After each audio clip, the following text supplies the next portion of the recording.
Hola, buenas tardes a todos. Vamos a resolver el examen EBAU Física de Extremadura del año 2023, convocatoria extraordinaria. Primera pregunta, teoría pura y dura, principio de Huygens. Evidentemente no lo voy a explicar, podéis leerlo, pausar el vídeo, estudiarlo. Yo paso a la siguiente. Siguiente que también es teoría pura y dura, principio de incertidumbre de Heisenberg. Enunciado, expresión matemática y significado físico de las magnitudes que en ella intervienen. De nuevo lo mismo. Podéis detener el vídeo, leerlo y yo paso a la siguiente. Diga si la siguiente frase es cierta o falsa y razone la respuesta. En un campo magnético penetra un electrón y como consecuencia de ello describe una trayectoria circular. Se puede concluir que la velocidad con la que el electrón penetró en el campo magnético es paralela a dicho campo. Falso. Si hubiera entrado paralelo, no hubiera habido interacción entre el campo y la carga y por lo tanto hubiera seguido en línea recta. Si la trayectoria es circular, es porque la velocidad inicialmente era perpendicular a dicho campo. Bueno, ahí tenéis la explicación, ahí tenéis a Pinocchio. El peso de un objeto en la superficie de la Tierra es 360 newton. Vamos a llamarlo PS, ¿de acuerdo? Peso en la superficie.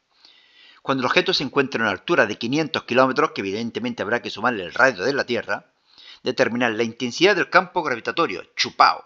Lo único que tenemos que hacer es sumarle el radio de la Tierra, la altura. 6.870 kilómetros, lo que es lo mismo 6,87 por 10 elevado a 6. Nos da un valor de 8,44, evidentemente menor que la superficie terrestre. Estos problemas tienen la facilidad de que podemos intuir el resultado. Fijaros que nos están diciendo 500 kilómetros a la altura, menos de 9,8. Bueno, pues si nos hubiera salido 7,5 o 6,3, pues bueno, era posible. Si nos sale 10,1, falso. Error y a revisar. B, hay que calcular el peso a esa altura. Como no nos dan la masa del cuerpo, no nos la dan, ¿no? Ni nos da la gravedad en la Tierra, lo que podemos hacer es lo siguiente. Peso en la altura, peso en la superficie, ponemos su expresión, y se van aquí un mogollón de cosas. G, M y M. Me quedan solamente los radios. Y aquí ya podemos, por lo tanto, despejar el peso del objeto a esa determinada altura, a 500 kilómetros. Lo conozco todo, sustituyo, calculo y obtengo un valor de 309,5 newton, evidentemente menor que 360. Pasamos. 5. Queremos colocar un satélite en una órbita circular alrededor de la Tierra, de tal manera que tarde 16 horas en dar 2 vueltas. ¿Qué se gana diciendo que tarda 16 horas en 2 vueltas? Que algún despistado no se dé cuenta y ponga el periodo igual a 16 horas. Pues no está buscando detectar el conocimiento de algún concepto físico. Dividir por 2. Por lo tanto, yo creo que esto tiene mala sombra, estos datos, porque alguien se despista y ¿qué? ¿Y le quitáis medio punto? No lo entiendo. Determine cuál es el radio de la órbita. Bueno, si tarda 16 horas en 2 vueltas es que el periodo es 8 horas. ¿Cómo deducimos esta ecuación que todos conocéis? Igualando fuerza de atracción gravitatoria con fuerza centrípeta, y nos da este valor. Pero la velocidad es constante, puesto que la órbita es circular. Será espacio partido tiempo, 2πr partido t. Y por lo tanto, esto al cuadrado será igual que esto al cuadrado. Y tenemos esta expresión que es muy interesante porque nos permite determinar o el periodo, o la masa del planeta, o el radio de la órbita. En este caso nos piden el radio de la órbita. Despejamos, sustituimos y calculamos y obtenemos un valor de 2,03 por 10 elevado a 7 metros. ¡Ping! Fijaros que en este me había equivocado en una chorrada, os la explico ahora, y no sé cuánto puede costar esa tontería, pero hay que tener mucho cuidado en selectividad. Yo creo que en un examen de segundo bachillerato, yo como profesor no quitaría nada, pero en selectividad casi seguro que van a quitar algo. Dice, calcule el campo y el potencial eléctrico creado por una carga de 25 microcoulombios en un punto situado a 400 centímetros de la carga. Bien, pues vamos a calcular el campo. Evidentemente el módulo del campo, puesto que no podemos determinar vectorialmente su valor, ya que no sabemos si está el punto a la derecha, arriba, abajo, el eje de coordenadas, etc. KQR cuadrado, valor absoluto. Lo conozco todo, 1,41 por 10 elevado a 4 newton partido coulombo. ¿En qué me había equivocado? Señores, en pasar de centímetro a metro. Había puesto 0,4, no sé por qué, es 4 evidentemente. Un fallo de cálculo, a lo mejor te quitan medio punto. Pero es que aquí también me había equivocado, había puesto 0,4 también, ¿sí? Otro medio punto. A lo mejor había perdido un punto en un despiste de pasar de centímetro a metro. Bueno, el potencial es una magnitud escalar, KQR, lo conozco todo. Aquí lo único es que tener cuidado con pasar de microculombio a culombio y de centímetro a metro. Y me había equivocado ahí, colega, un puntazo. Bueno, pasamos. 7. Un balcón de 3 metros cuadrados de superficie, bueno, me lo dan en metros cuadrados y por lo tanto ahí ya no me voy a equivocar. Está abierta una calle cuyo ruido produce una sensación sonora, beta, de 90 decibelios. Determine la intensidad, despejar de aquí. 90, 10, logaritmo de i partido y su 0, que es 10 elevado a menos 12.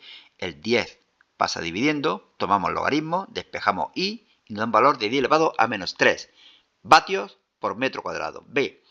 Potencia acústica transportada por las ondas sonoras que atraviesan la ventana.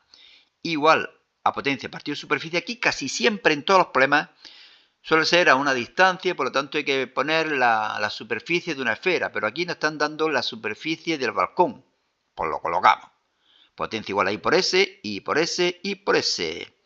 Parece el champú ese. No sé, es el champú, no sé, no tengo caspa. ¿Cómo es? Joder, me estoy liando. 8. Se hace incidir un haz muy fino de luz a 40 grados sobre la superficie de un estanque. En esto también hay que tener cuidado, 40 grados sobre la superficie. Por lo tanto, con respecto a la normal, 50. Determine con qué ángulo respecto a la vertical se observa el rayo en el interior del líquido.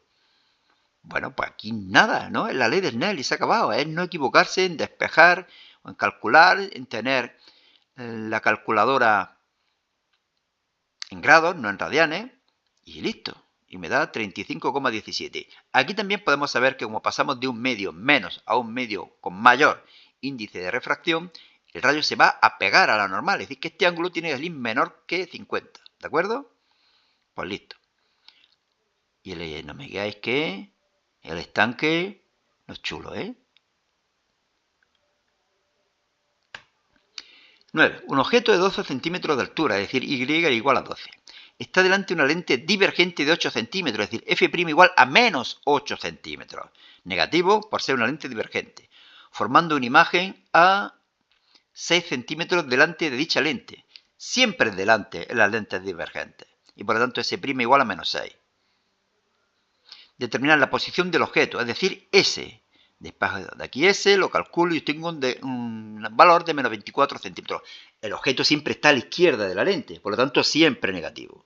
En las lentes divergentes, objeto e imagen siempre están a la izquierda.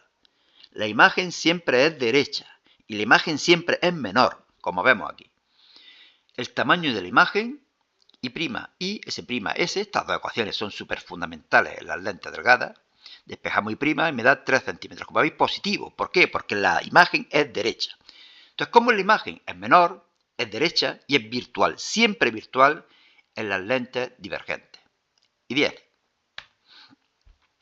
Dada la siguiente reacción, helio para dar 2 protones y 2 neutrones, calcula el defecto de masa. Le restamos a la masa de los productos la masa de los reactivos. Luego aplicamos la ecuación de Einstein. Apartado A, defecto de masa, operamos y tiene un valor de 0,0304 UMAS. ¿Lo podemos pasar a kilogramos? Lo podemos pasar a kilogramos, multiplicando por el factor de conversión que nos dan. 505 por 10 elevado a menos 29 kilogramos. Evidentemente, la diferencia de masa va a ser pequeñísima siempre en kilogramos. B, la energía liberada en el proceso. Ecuación de Einstein, delta M, C cuadrado, El valor positivo del incremento indica que no se libera energía. La fisión del helio no es espontánea. Es necesario aportar esa energía para que se produzca la reacción. El proceso inverso, que sería la fusión, sí sería espontáneo. Bueno, y aquí tenemos el helio volando por ahí. Pues nada, se acabó el examen. Solamente recordaros que en este blog, selectividadjosecuenca.blogspot.com, podéis encontrar en formato PDF todos los exámenes que estamos colgando en el canal. Es bastante más cómodo meterse en el blog y poder ver todos los exámenes de un tirón.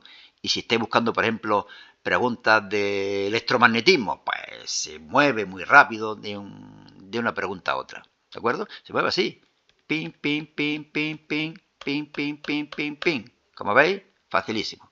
Bueno, pues nada más. Suerte y hasta otra.